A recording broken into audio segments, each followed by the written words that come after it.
Bienvenue au Salon des maires et des collectivités locales 2025 pour une conférence, une table ronde sur les grands travaux et aménagement du territoire.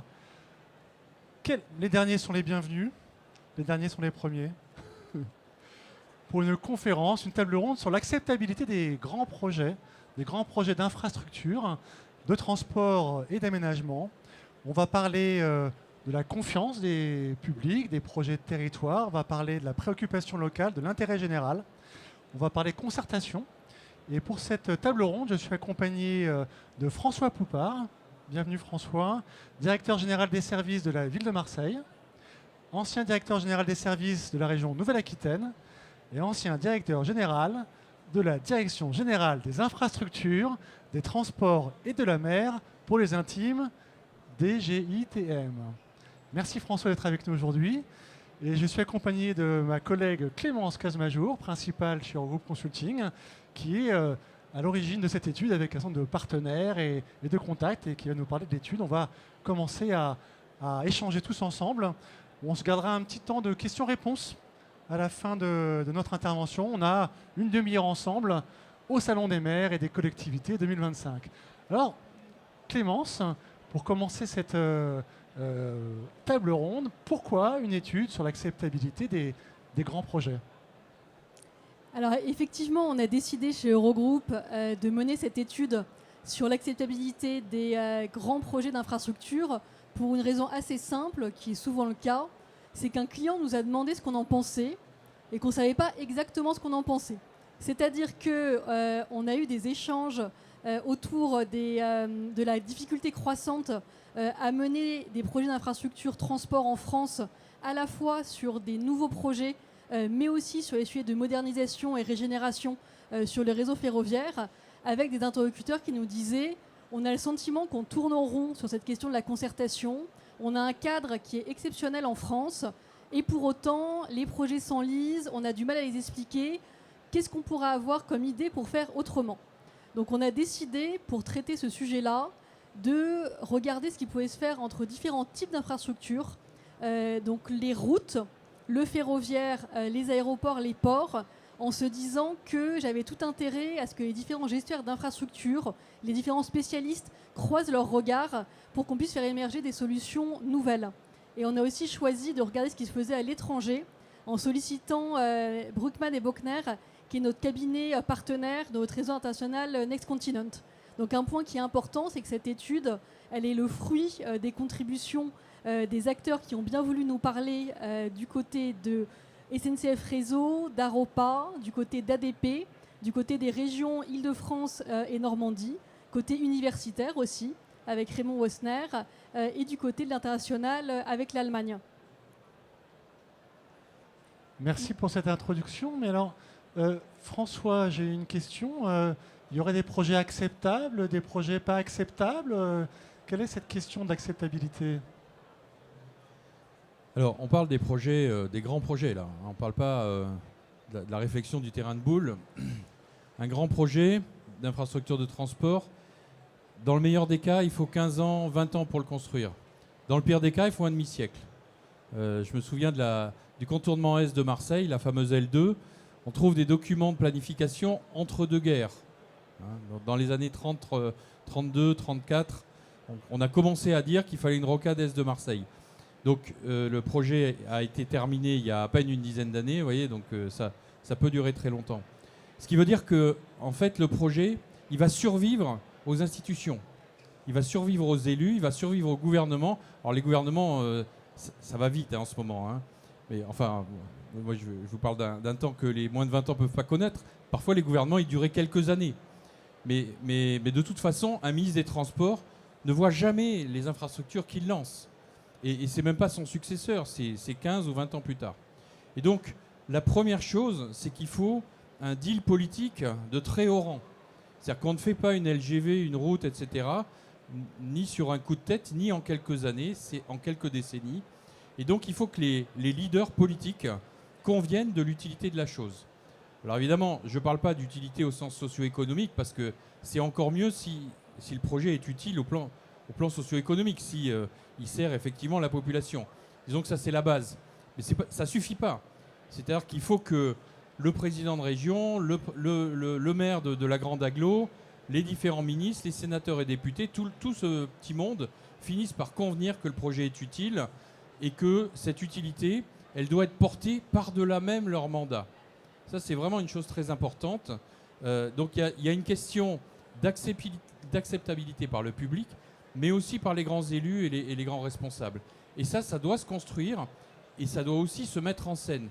Les grands débats, le débat CNDP par exemple, il a cette double fonction, donc de concerter bien sûr, mais aussi de mettre en scène l'accord et éventuellement les désaccords entre tous les grands décideurs, de sorte que quand il y a des alternances qui arrivent dans un pays démocratique, le deal transpartisan demeure finalement.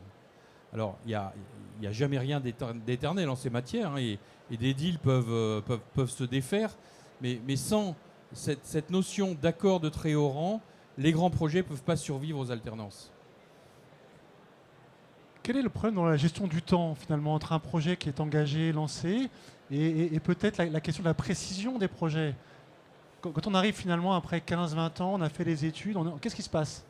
Alors, comme l'a dit Clémence, on a un dispositif de concertation en France qui est extrêmement développé, qui est né des différents échecs des grandes infrastructures. Je pense à l'A51 dans les Alpes, par exemple, qui s'est craché sur la concertation locale et qui a donné lieu à la loi Barnier et donc aux prémices des grands débats et de la CNDP. Donc là, je vous parle des années 80, en fait. Hein. Et progressivement, vous avez eu des lois successives qui ont renforcé les obligations de la concertation jusqu'à, je pense à une loi assez récente, la loi sur l'eau et la biodiversité, qui a imposé pour tous les grands projets des évaluations environnementales des projets, et même en France, des enquêtes publiques pour les projets d'une certaine taille. Donc on est obligé de faire une enquête publique en fin de projet, en fin de conception du projet, pour mesurer très précisément l'impact sur la biodiversité, sur la nature et sur les zones humides. Et on doit faire une enquête publique sur le bilan de cette évaluation. Alors, cette enquête publique, de mon point de vue, alors je ne parle pas en tant que haut fonctionnaire, là, c'est un point de vue de citoyen, cette enquête publique qui arrive en fin de parcours, c'est un problème. C'est une surtransposition, hein, c'est-à-dire que les autres pays n'ont pas cette enquête publique, ils ont uniquement l'obligation d'évaluation environnementale. Et le fait de lancer ça à l'enquête publique, ça crée un nouvel acte juridique, qui est en fait une déclaration d'utilité publique. Or, le projet en a déjà eu une déclaration d'utilité publique. Et donc, ça intervient sur les grands projets, un petit peu comme un appel des opposants au projet.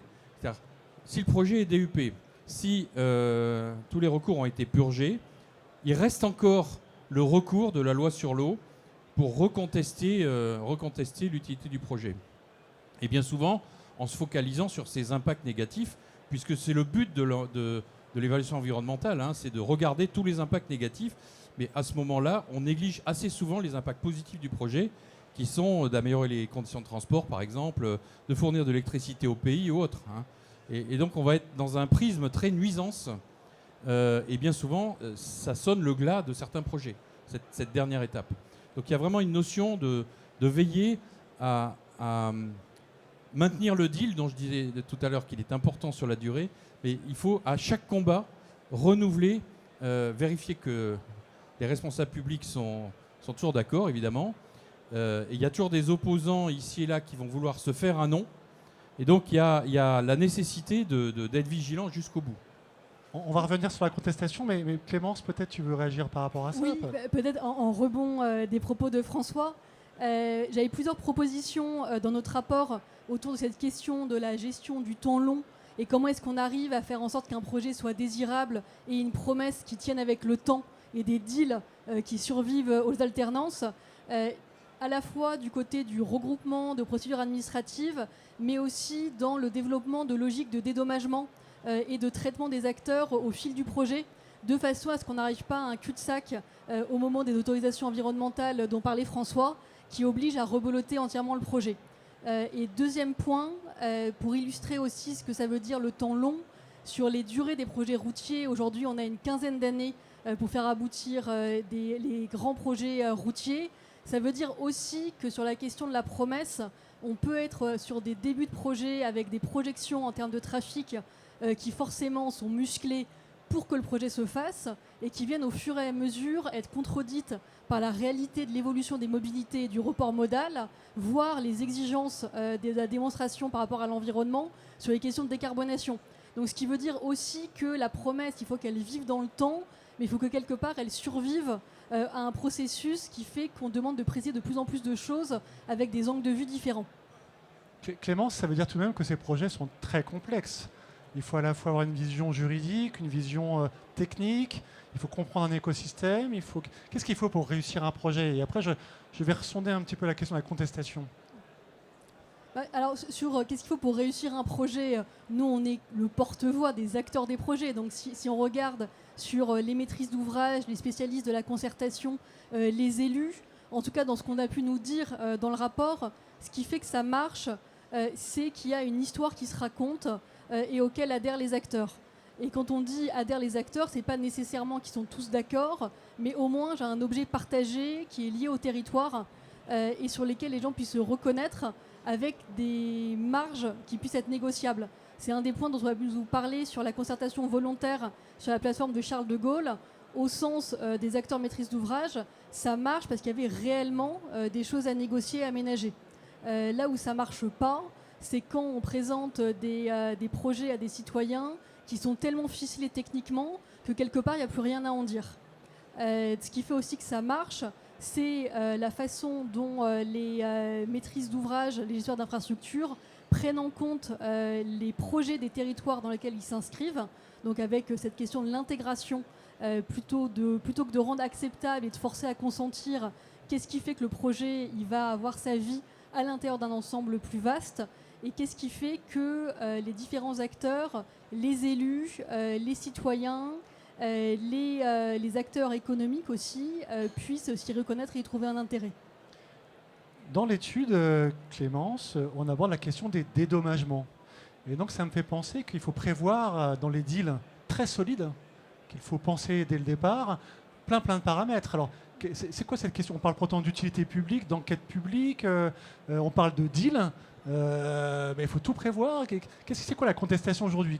Quand on dirige un grand projet, quand on dirige une grande collectivité avec des élus, qu'est-ce qu'il faut anticiper?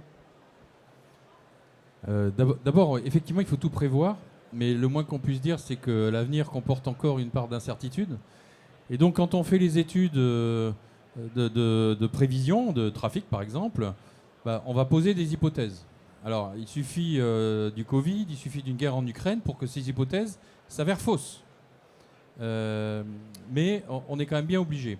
Alors, je pense que la pratique en matière d'études socio-économiques a évolué et maintenant, les projeteurs sont plus prudents, notamment en matière de bénéfices liés à l'apport du trafic, ou plus exactement les réductions de gains de temps.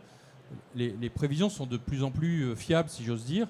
Mais encore une fois, on n'est pas à l'abri d'une crise ou à l'abri d'événements géopolitiques qui vont nous dépasser et qui vont perturber complètement les prévisions. De la même façon, par exemple, on peut s'intéresser à telle zone de biodiversité. Il peut se passer n'importe quoi, une inondation, il peut se passer des catastrophes climatiques qui font que 20 ans, 30 ans plus tard, cette zone de biodiversité n'existe plus. Et donc la question du changement géopolitique, climatique sur la vie des projets, ça devient une question importante en fait. Donc c'est la raison pour laquelle il est effectivement très pertinent de conserver des marges d'évolution du projet et de ne pas tout ficeler à l'avance. C'est un peu le sens de la loi biodiversité qui prévoit, vous savez, la fameuse séquence éviter, réduire, compenser. Il y a quand même la notion de compensation. Et j'ai en tête, par exemple, la LGV entre Tours et Bordeaux, qui a prévu des montants de compensation très importants, du double de ce qui était demandé par la loi, ce qui a permis à Vinci, qui était maître d'ouvrage, pardon, l'ISEA plutôt, mais enfin Vinci, de vraiment, quelque part, acheter la paix environnementale en faisant non seulement la compensation des désavantages du projet, mais en améliorant la situation de la biodiversité dans le corridor du projet, bien mieux que ce qu'elle était auparavant. Donc c'est des sommes importantes, mais qu'il faut, dès le départ, intégrer dans le budget du projet. on parle de l'ordre de 20% du budget des projets de transport, par exemple. Hein. Donc c'est vraiment pas négligeable. Et puis enfin, toujours en restant sur cet exemple de Tour Bordeaux, on met en place un fonds qui s'appelle de mémoire le Fonds de compensation territoriale, qui permet au maître d'ouvrage, au fur et à mesure de l'avancée du projet, quand il y a tel élu qui n'est pas content parce qu'il n'avait pas vu que le projet lui coupait telle route, etc., ben, on vient travailler avec l'élu, non pas sur le rétablissement de la voie parce que le projet, voilà, c'est trop tard, mais pour participer à son projet territorial à lui et faire de cet élu un allié plutôt qu'un adversaire. Alors, pour revenir à ta question, Cyril, sur... Ben, il y a quand même de la contestation. Je pense que là, il y a un autre élément. Pardon.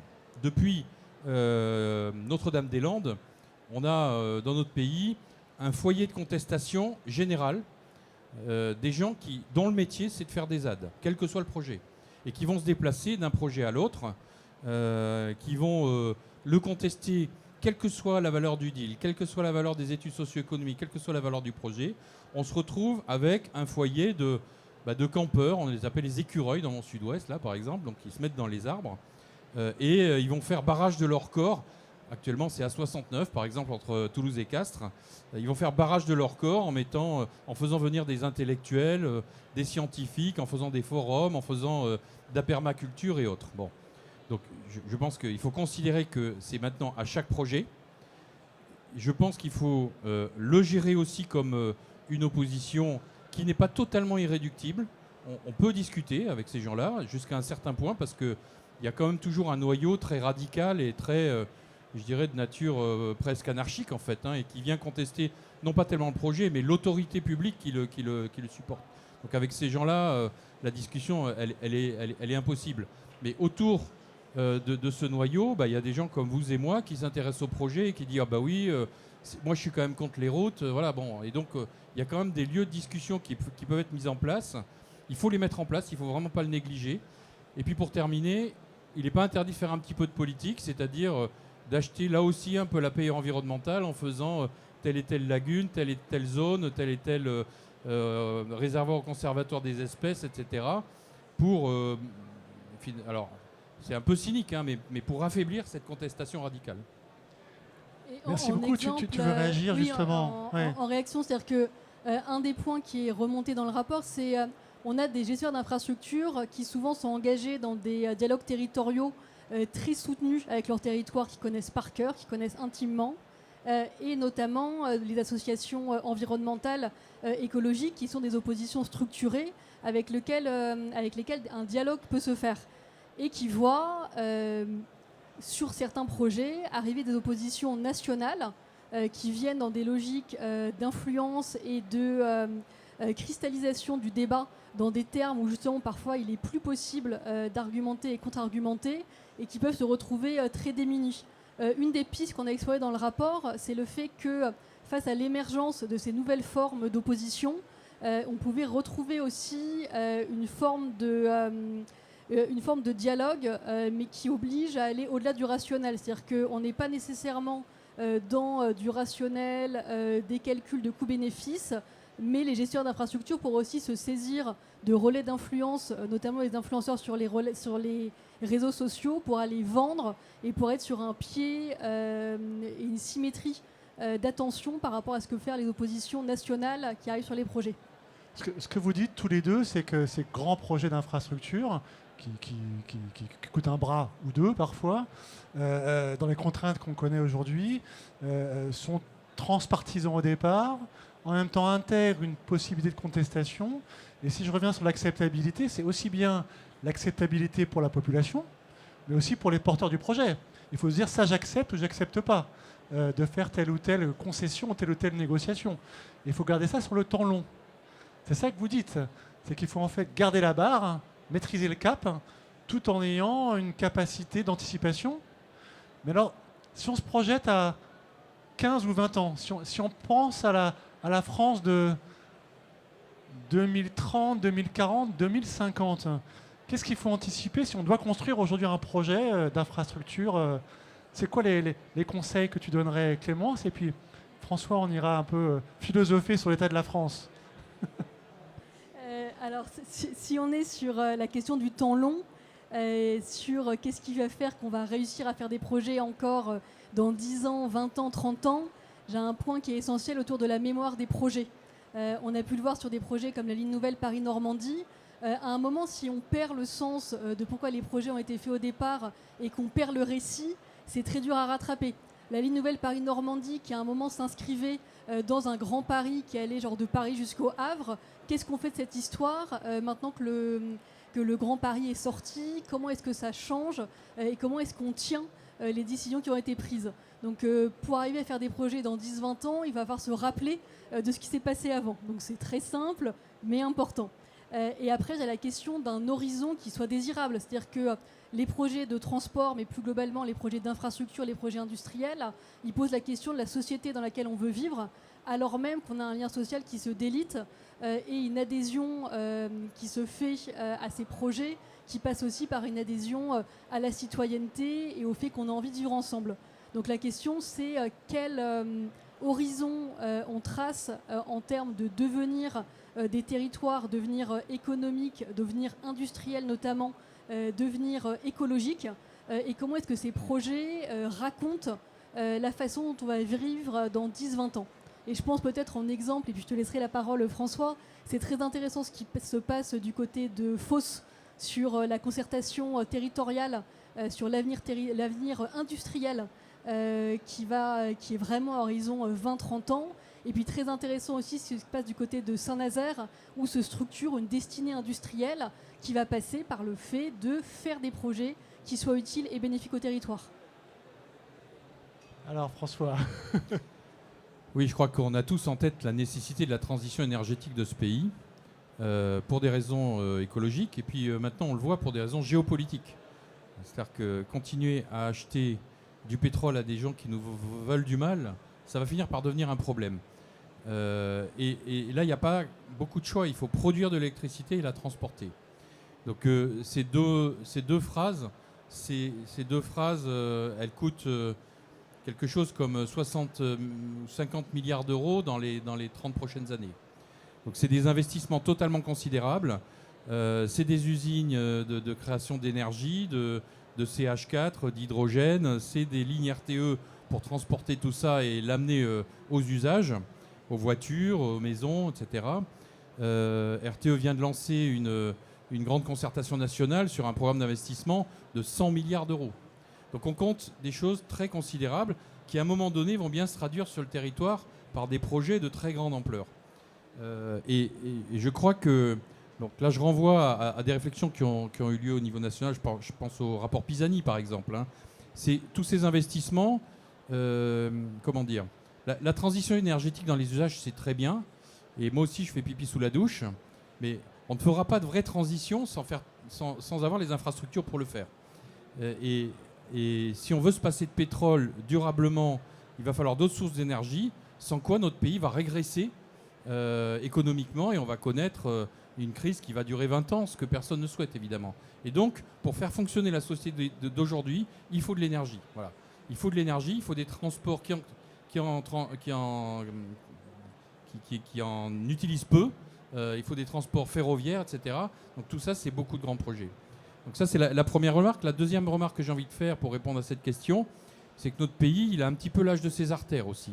Donc c'est un pays qui a été pour l'essentiel construit dans les années 50, 60, qui a des infrastructures qui commencent à avoir plus d'un demi-siècle.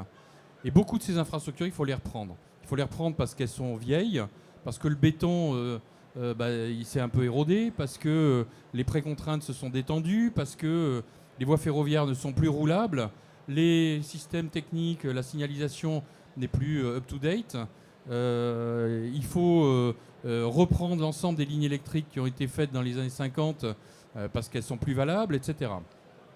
Et il y a quelque chose qui est aussi de nature de la rénovation de notre patrimoine public, d'infrastructures, qui n'est pas forcément des nouveaux projets. Mais par exemple, là je parle de Marseille, il y a un gros projet à Marseille qui consiste tout simplement à reconstruire la gare Saint-Charles sur la gare Saint-Charles, parce qu'elle ne convient plus aux usages aujourd'hui où on veut faire encore plus de trains et encore plus de trafic. C'est la même chose à Lyon où on fait la gare Pardieu sur la gare Pardieu. Et donc, il y a quelque chose qui est de la rénovation, de nature de la rénovation de tout notre patrimoine qui, au fond, voilà, les infrastructures, on les voit pas, on marche dessus, on ne sait pas qu'elles existent, mais sans elles, notre pays ne peut pas fonctionner. Et je pense qu'il y a vraiment quelque chose là de nature à redonner le sens du projet. Donc il faut des projets de transition énergétique et de rénovation. Notre pays ne peut pas se destiner à une lente décroissance démographique, un vieillissement de la population et une obsolescence des infrastructures. Enfin, en tout cas, c'est une perspective à laquelle je refuse. Voilà, toute mon âme d'ingénieur s'insurge contre cette perspective. Et c'est ça le futur désirable, en fait. Hein, c'est de reconstruire effectivement quelque chose qui ne soit pas une lente décroissance et un vieillissement progressivement d'un peu tout, notre population, et des débats de plus en plus toxiques sur qui va supporter les retraités, qui va supporter la rénovation des infrastructures. Il n'y a plus d'actifs, il n'y a plus personne qui veut faire d'enfants. Enfin voilà, il y a quelque chose qui est très intime finalement et qui peut donner, en tout cas, moi je crois, à cette idée de renouveau. Voilà. On va arriver sur la conclusion de la table ronde, mais en fait, on parle d'actions locales, d'acteurs locaux, de projets importants à résonance nationale, avec des enjeux d'infrastructures très très lourds, avec des choix à opérer. Il va falloir faire les bons choix, avec un paradoxe. C'est-à-dire qu'on a plus ça vieillit, plus faut investir en fait. Et on sait bien que le contexte est un petit peu compliqué. Donc projet local, acteurs locaux, on est au Salon des maires et des collectivités locales, des projets de politique publique majeurs, d'aménagement, de transport, d'énergie, et puis derrière d'aménagement, d'habitation, de service à la population. Mais finalement, dans l'étude, et peut-être pour conclure Clémence, comment font nos voisins au niveau européen? Ça se passe comment? C'est français, franco-français notre histoire là, de contestation Alors le deal, c'est un terme américain, d'accord, mais ça se passe comment ailleurs? Et François, un dernier petit mot, puis on ouvrira la parole à l'Assemblée. Alors merci Cyril, parce que j'y pensais justement juste avant ta question. Alors on a un cadre français qui est très particulier. C'est-à-dire que le cadre de la concertation française, il est particulièrement exigeant, cadencé. François a pu évoquer aussi ce que ça a imposé et ce que ça contraignait, notamment du côté de la DUP. Donc dans les pays anglo-saxons, j'ai une notion d'acceptabilité qui est la question, qui est le sujet de l'assentiment à un projet qui se règle via un processus qui est beaucoup moins structuré et qui permet de façon peut-être faciliter les deals, mais qui en même temps ne va pas au bout de ce qu'il y a à débattre autour d'un projet. Donc on a une question d'un exceptionnalisme français qu'il faut quand même s'attacher à conserver. Après, sur la question de comment est-ce qu'on fait pour faire des projets, quand faire le projet, c'est refaire à l'identique, c'est-à-dire régénérer, ou bien un peu mieux, c'est-à-dire moderniser, on a un cas qui est vraiment intéressant du côté de l'Allemagne, qui, face à la vétusté de ses infrastructures ferroviaires, a décidé de mener des travaux d'ampleur et a quand même réussi à fermer en 2024 pendant plusieurs mois la ligne Francfort-Mannheim, qui est une des lignes les plus fréquentées d'Allemagne, et qui a réussi à le faire mais justement en donnant du sens au constat d'une vétusté qui était devenue insupportable pour les voyageurs, et en faisant des travaux sur telle ligne Francfort-Mannheim, le modèle, le pilote vendu, voire survendu aux citoyens de comment est-ce que le réseau ferroviaire allemand allait se relever d'une décennie de sous-investissement. Un tout petit mot et puis une question peut-être après dans la salle. François? Oui, je crois qu'en fait la question c'est du point de vue des investisseurs qui sont Bercy ou des investisseurs privés ou autres, c'est quel pari on va faire sur l'avenir. Est-ce que le fait de faire des lignes RTE à 100 milliards d'euros, ça va être un pari payant? Est-ce que l'électrification de l'économie va finalement, dans le futur, financer ces lignes, ou plutôt les emprunts qu'il aura été nécessaire de lever pour les construire? Et au fond, la question, c'est qu'est-ce que c'est qu'une dette? Aujourd'hui, on parle beaucoup d'endettement public, mais moi, je crois qu'il y a une vraie justification à une dette, c'est d'améliorer le futur de nos enfants. La dette, c'est fait pour ça. Et c'est pas mal de s'endetter pour faire des projets qui garantiront à nos enfants une meilleure qualité de vie que celle qu'on connaît. Et je pense qu'aujourd'hui, le débat, il faut passer d'un débat de comptable à un débat de projeteur. Voilà. Et aujourd'hui, le débat sur la dette, c'est un débat de comptable. Pour les gens qui, voilà, comme moi, ont fait des projets toute leur vie, c'est un petit peu désespérant. faire des projets. Alors, est-ce qu'il y a une question dans l'Assemblée? On a 1 minute encore? Ou on n'a pas le temps? Alors, toutes les questions que vous voulez nous poser, elles sont... Si, il y en a une? Non. J'ai pas compris.